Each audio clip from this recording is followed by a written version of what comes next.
Bonjour à tous, je pense que vous allez bien, j'espère que vous vous portez bien, j'espère surtout que mon message vous trouve en parfaite santé.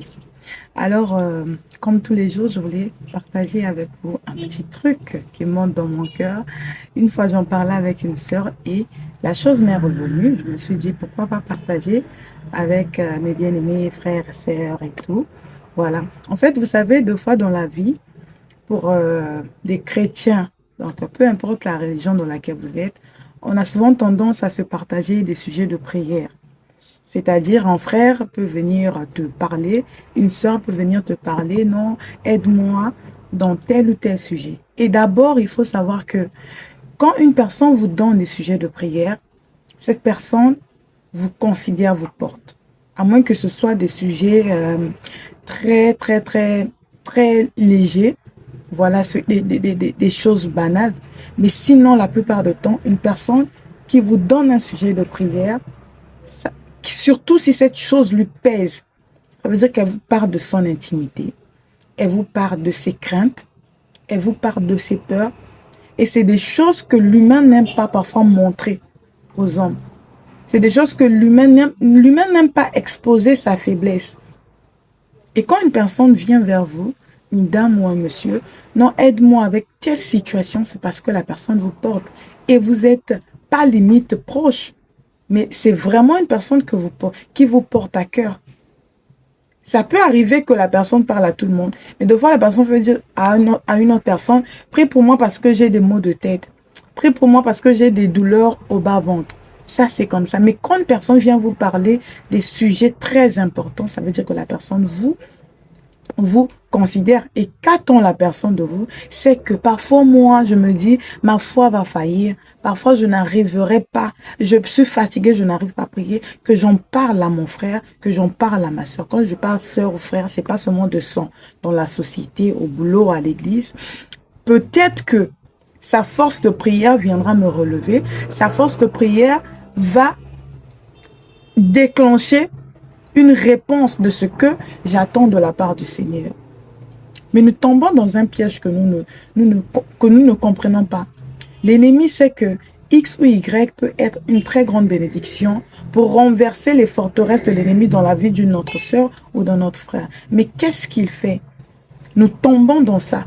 Un frère vient vous parler d'un sujet, un ami qui vous aime, que vous aimez, vient vous parler des sujets sensibles. Et vous, qu'est-ce que vous faites? Vous prenez, vous écoutez. À moins que vous me dites que ce que vous écoutez de la part de cette personne, ce n'est que de l'hypocrisie. Quand vous dites, vous écoutez la personne avec insistance, avec attention quand la personne vous parle, ça veut dire que vous compatissez. À moins d'être hypocrite, vous compatissez et ça vous touche. Mais quand la personne vient, c'est pour pour que vous portez ce fardeau en prière. Vous avez la volonté de porter ce fardeau en prière. Mais vous avez aussi la volonté de critiquer cette sœur ou ce frère qui vous a fait part de ces situations de vie qui ne marchent pas. Vous pensez que Dieu va vous écouter lorsque vous allez fléchir des genoux pour prier pour ce frère-là, pour le bien de ce frère ou de cette sœur? Non. Le temps là, il va te faire du bien. Si tu as l'argent, fais ton shopping, sors. Dieu ne va pas écouter.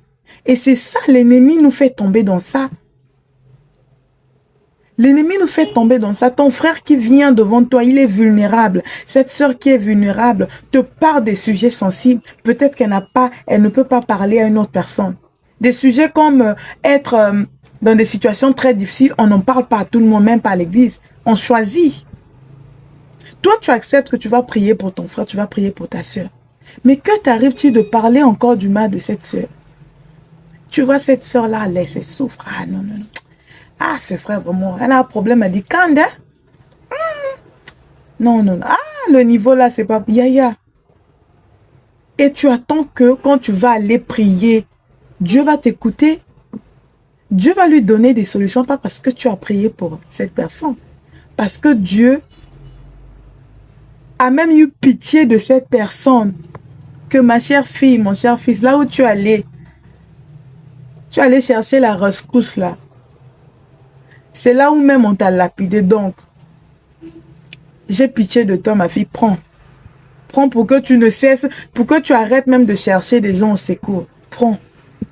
Prends la solution à ton problème. Yaya, ne faisons pas ça. Ne faisons pas ça. Ne tombons pas dans ce piège. Quand un ami, un frère vient te donner un sujet, c'est parce que tu lui veux du bien. Évitons de critiquer les personnes qui nous donnent des sujets de prière. Ou je veux dire, évitons d'avoir des doubles personnalités pour des personnes que nous menons en prière.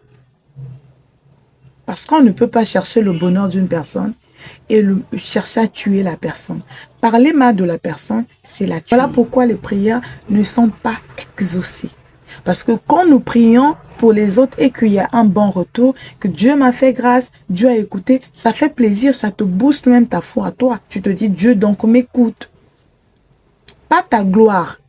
Ça te booste ta foi. Tu te dis, Dieu m'écoute. Donc même pour mon propre sujet, je dois persévérer dans la prière.